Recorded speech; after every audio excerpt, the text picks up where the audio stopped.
अस्सलाम वालेकुम नाजरीन, एक नए व्लॉग के साथ आपकी खिदमत में हाजिर है। नाजरीन, ईद का चांद नज़र आ गया है, आप सबको मुबारक हो ईद की। मगर ईद से कबल एक और बड़ी खबर भी सुप्रीम कोर्ट ऑफ पाकिस्तान से आ चुकी है। आज आपको मालूम है इस्लामाबाद हाई कोर्ट के 6 जजेस ने सुप्रीम कोर्ट को एक ख़त लिखा था और उस ख़त के बाद eventually supreme court of Pakistan ने सो मोटो नोटिस ले लिया था। आइन के आर्टिकल 184(3) को इन्वोक किया गया था। आज खुद नोटिस पर 7 रुकनी लार्जर बेंच उस वक्त सुप्रीम कोर्ट इस्लामाबाद में दस्तियाब तमाम जजेस पर मुश्तमिल कायम किया गया।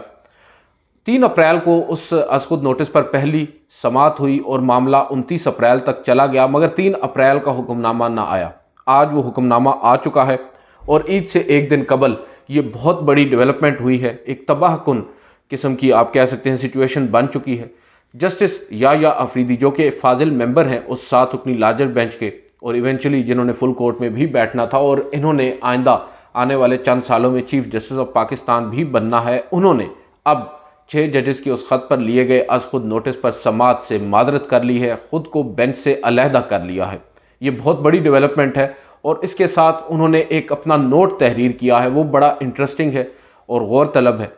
मगर इससे भी बड़ी एक डेवलपमेंट ये है कि जस्टिस काजी फायज़ ईसा ने तो 3 अप्रैल का वो हुक्मनामा तहरीर किया है, मगर उसके साथ 2 नोट आए हैं। एक नोट तो या अफरीदी साहब का जिसमें वो बेंच से अलहदगी जाहिर कर रहे हैं, इख्तियार कर रहे हैं। दूसरा नोट है जस्टिस अतर मिनल्ला का जो कि एंटिसिपेटेड भी था और अंदाज़ा था कि वो अपना नोट तहरीर करेंगे और वो नोट जो है वो काफ़ी तवील है, मुख्तसर नहीं है, कुल 5-6 सफ़ात पर मुश्तमिल ये नोट है और इस नोट में उन्होंने काफ़ी अहम पहलुओं पर रोशनी डाली है। बज़ाहिर नज़र ये आ रहा है कि अब अगर सुप्रीम कोर्ट में अगर मैं कहूँ तो गलत नहीं होगा कि चीफ जस्टिस काजी फायज़ ईसा बमुकाबला जस्टिस अतर मिनल्ला हमें नज़र आ रहा है और हो सकता है मेरी ये राय गलत हो, तासुर गलत हो, मगर बज़ाहिर हमें यही कुछ नज़र आ रहा है जो उस रोज़ हमने 3 अप्रैल को कमरा अदालत नंबर 1 में दौरान समाअत ऑब्ज़र्व किया और जो आज इन 3 मुख्तलिफ फ़ैसलों को पढ़कर अंदाज़ा हो रहा है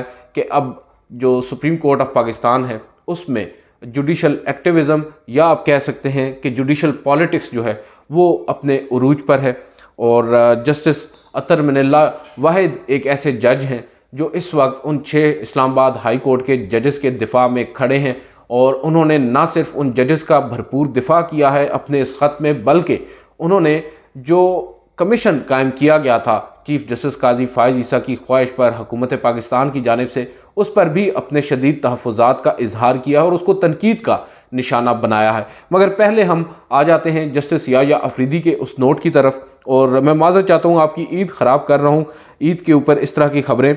या अफरीदी साहब अपने नोट में सबसे पहले तो उन्होंने रिक्यूज़ल का बताया कि वो रिक्यूज़ करते हैं और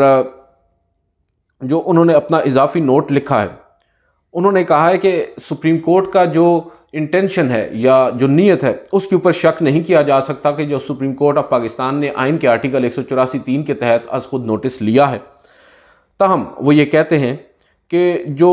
इस्लामाबाद हाई कोर्ट के 6 जजेस का ख़त है दरअसल वो एडमिनिस्ट्रेटिव कोड ऑफ कंडक्ट जो है उसकी मांग करता है, उसकी तलब करता है जो सर्विंग जजेस हैं उनके लिए। और साथ साथ वो ये कहते हैं कि उन्होंने जो इंट्रूजन है एग्जेक्टिव की अदालती मामलात में, जो मुदाखलत है एग्जेक्टिव की या इंतज़ामिया की, उसके हवाले से बात की, बल्कि उससे भी ज़्यादा अहम वो ये कहते हैं कि किस तरीक़ाकार से किस तर्ज पर जो है वो इंटरेक्शन होगा एग्जेक्टिव के साथ या होना चाहिए, उस पर उन्होंने जो रूल्स हैं उनमें आप कह सकते हैं कोड ऑफ कंडक्ट बनाने की बात की है। और वो ये कहते हैं जस्टिस या अफरीदी के इस मामले को जुडिशली प्रोसीड करना यानी अदालती महाज पर इस मामले को लेकर चलना जो है वो एक तबाहकुन या आप कह सकते हैं कि मनफी तासुर देगा और ये सुप्रीम कोर्ट ऑफ पाकिस्तान को इस तासुर को ज़ायल करना होगा और इस मामले से ख़ुद को गुरेज करना चाहिए सुप्रीम कोर्ट ऑफ पाकिस्तान को। जस्टिस या अफरीदी मज़ीद कहते हैं कि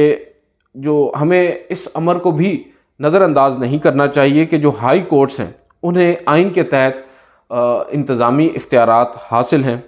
और बहरहाल उसके बाद वो ये कहते हैं कि जो चीफ जस्टिस हैं इस्लामाबाद हाई कोर्ट के या जजेस साहिबान का जो इनएक्शन है, जो उन्होंने काम नहीं किया, जो वो कर सकते थे अपनी पावर्स को इस्तेमाल करके, जो उनको इख्तियारात आइन देता है, जो पावर्स उनको आइन देता है, उसका ये हरगिज़ मतलब नहीं है कि ये जो कोर्ट है यानी सुप्रीम कोर्ट ऑफ पाकिस्तान जो है वो आइन के आर्टिकल 184(3) को सुपर इम्पोज करे। वो ये कहते हैं कि इससे मज़ीद जो चीफ जस्टिस हैं इस्लामाबाद हाई कोर्ट के या जजेस हैं हाई कोर्ट्स के, उनकी जो फंक्शनिंग है या उनका जो काम है उसको ये मुतासिर करेगा, उसको असरअंदाज उस पर होगा। और उनकी दानिश में जस्टिस याह्या अफरीदी साहब कहते हैं कि मेरी दानिश में ये जो है हाई कोर्ट्स की जो ख़ुद मुख्तारी है या जो उनकी आज़ादी है उसमें मुदाखलत के मुतरादिफ होगा। और मज़ीद जस्टिस याह्या अफरीदी साहब ये कहते हैं कि सुप्रीम कोर्ट जज, बल्कि मज़ीद आगे थोड़ा सा आगे बढ़ते हैं,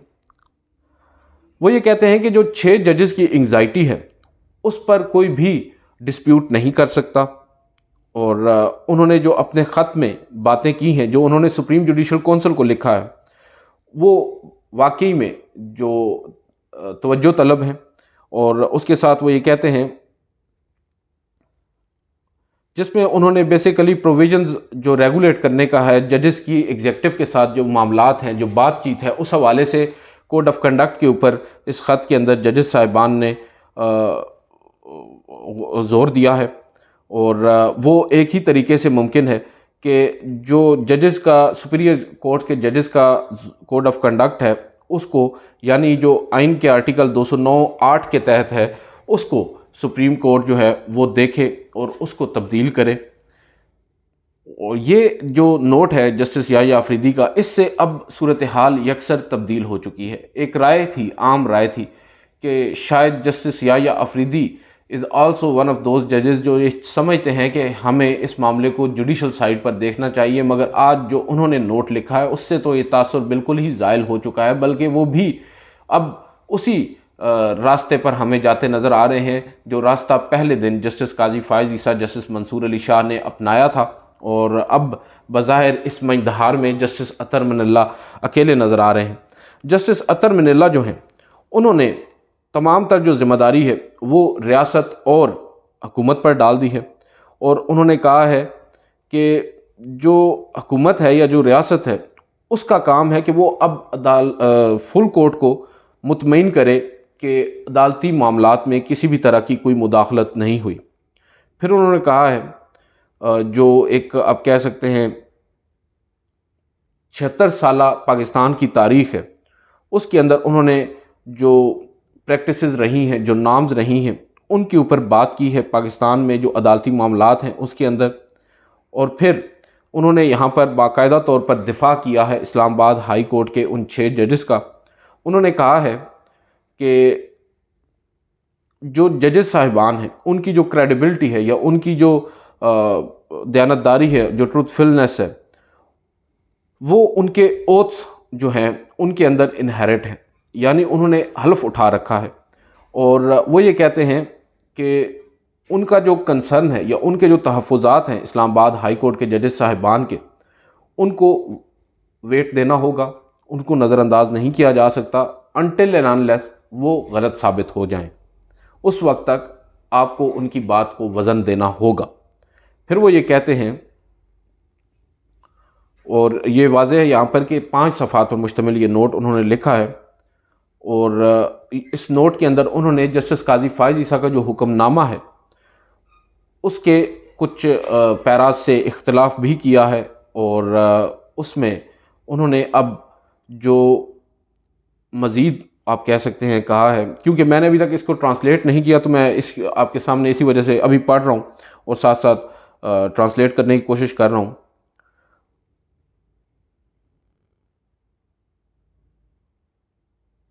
जो ये नोट है ये दरअसल इसमें ये उसकी ही पादाश में है जो सुप्रीम कोर्ट ने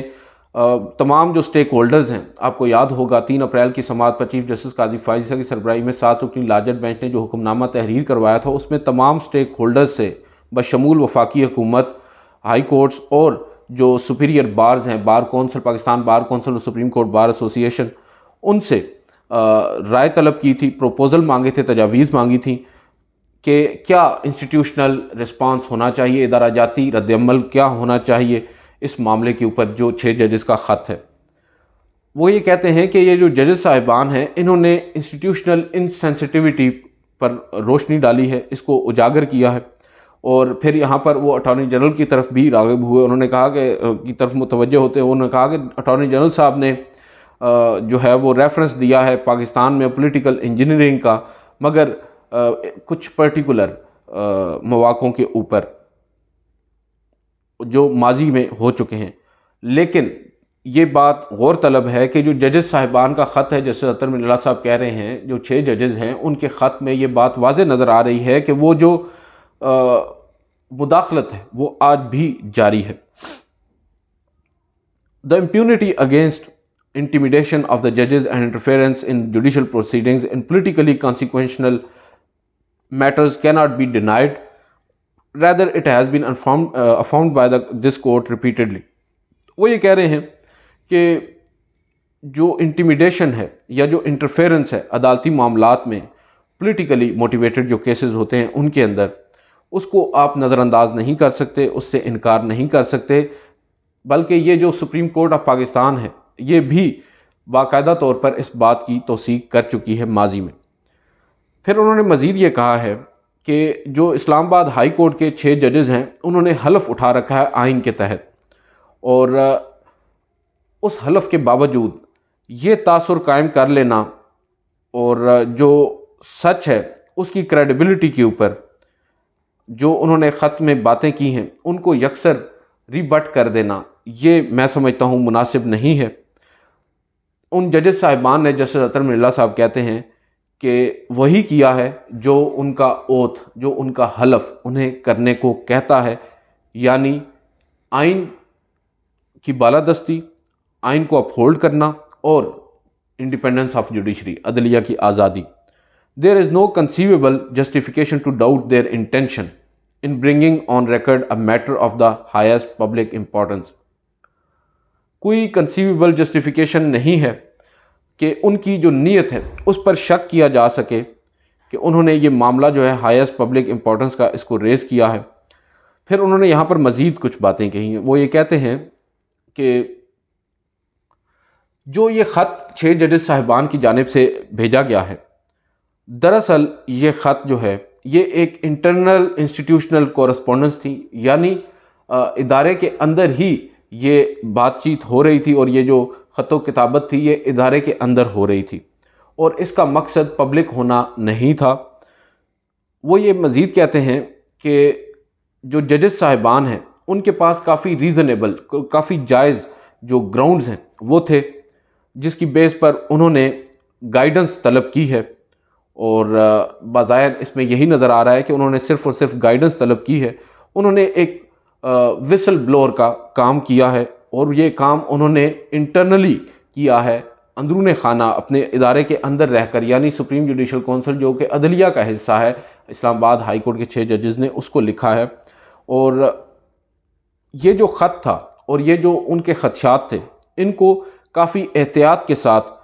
इनके साथ डल्ट करना चाहिए था, इनको हल करना चाहिए था, और ये पब्लिक इंटरेस्ट का मामला है। फिर उन्होंने यहाँ पर मज़ीद ज़ोर दिया कि मौजूदा जो केस इस वक्त चल रहा है लार्जर बेंच के सामने, जो कि इवेंचुअली अब फुल कोर्ट के सामने चलेगा, इसमें जो एक इवॉल्विंग जूरिस्प्रूडेंस है, यानी जो अब एक और जूरिस्प्रूडेंस कायम हो रही है, वो इंटरनल विसल ब्लोइंग जो है उसके ऊपर उन्होंने ज़ोर दिया है। और वो ये कह रहे हैं कि बल्कि इसमें मज़ीद आगे कुछ लिखा हुआ है, वो ये कहते हैं कि no one within the institution must fear that blowing the whistle internally could lead to unimaginable consequences having the effect of being thrown to the wolves. अब ये बड़ी इंपॉर्टेंट बात है। वो ये लिख रहे हैं कि इदारे के अंदर ये खौफ नहीं होना चाहिए कि कल को अगर आप कोई विसल ब्लो करेंगे, यानी आप किसी खामी की निशानदेही करेंगे, तो आपको इस तरह के जो नुकसानात हैं उनका सामना करना पड़ सकता है। अनइमेजिनेबल जो कॉन्सिक्वेंसेस हैं उनका आपको सामना करना पड़ सकता है। और ये तासुर ख़त्म होना चाहिए कि अगर आपने ऐसी कोई विसल ब्लो की तो आपको भेड़ियों के आगे डाल दिया जाएगा। अब यहाँ पर उनके कहने का मकसद क्या है ये तो हमें मालूम नहीं है। बज़ाहिर नज़र यही आ रहा है कि अब अगर यहाँ पर वही एक इंक्वायरी कमीशन वफाकी हुकूमत बना देती और इस इंक्वायरी कमीशन ने अपनी फाइंडिंग्स दे देनी थी तो बज़ाहिर ऐसा ही तासुर मिल रहा था कि हुकूमत के सामने बेयारो मददगार इन 6 जजेस साहिबान को डाल दिया गया है, जिन 6 जजेस साहिबान ने उसी हुकूमत की अदालती मामलात में मुदाखलत पर बात की है। ये जो अप्रोच थी या ये वो अप्रोच होती जजेस साहिबान को उनके सामने भेजने की, उससे जो इंडिपेंडेंस ऑफ जुडिशरी है वो शदीद मुतासिर होती। और फिर वो ये कहते हैं कि इट वाज, ये मेरी राय थी कि एग्जेक्टिव ने जो कमीशन तश्कील दिया वो प्रीमेच्योर था और बादियो नज़र में वो अदालती मामलात में या अदालती जो आज़ादी है उसकी एक तरह से मुखालफत थी। और अब ये मामला क्योंकि फुल कोर्ट के सामने सब जुडिस है और फुल कोर्ट ये तय करेगी कि एक इंक्वायरी की ज़रूरत है या नहीं। अगर है तो nature of inquiry is likely to be determined on the judicial side having regard to safeguarding the independence of judiciary, यानी अदालती जो मामलात हैं अदालती सतह पर ही अब एक इंक्वायरी कमीशन बैठेगा जो इस मामले की तहकीकात करेगा, अगर ये तय हो गया कि इसकी मज़ीद तहकीकात होना है।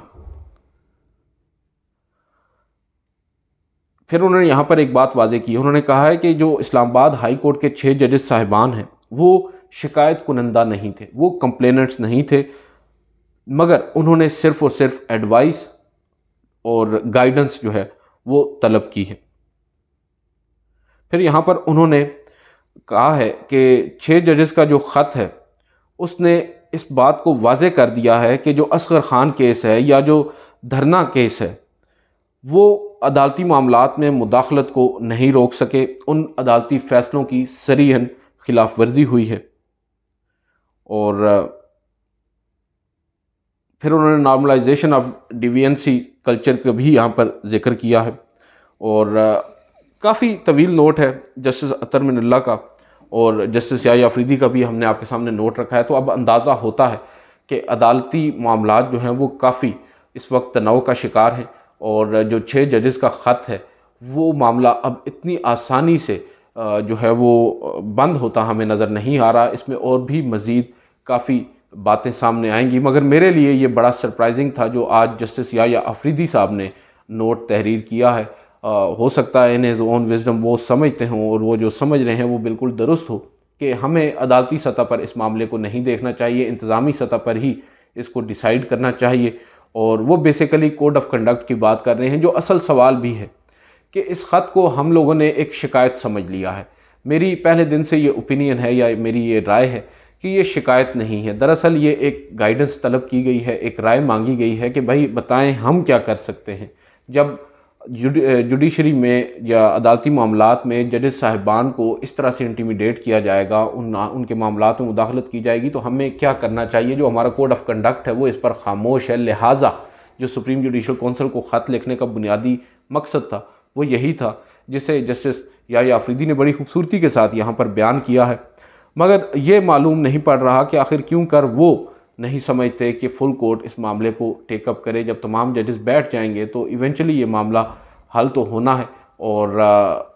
अगर 184(3) के तहत इस मामले को टेकअप किया गया है तो मेरी दानिश में ये अदालती या हाई कोर्ट के जो चीफ़ जस्टिस हैं या उनके जजेस साहिबान के इख्तियारात में मुदाखलत नहीं होगी, बल्कि उनको मज़ीद ये वाज़ेह करेंगे और उनके इख्तियारात क्या हैं और उन इख्तियारात को कम करने की बजाय मुझे ये लगता है कि उनको मज़ीद उसमें वजाहत सामने आएगी। बहरहाल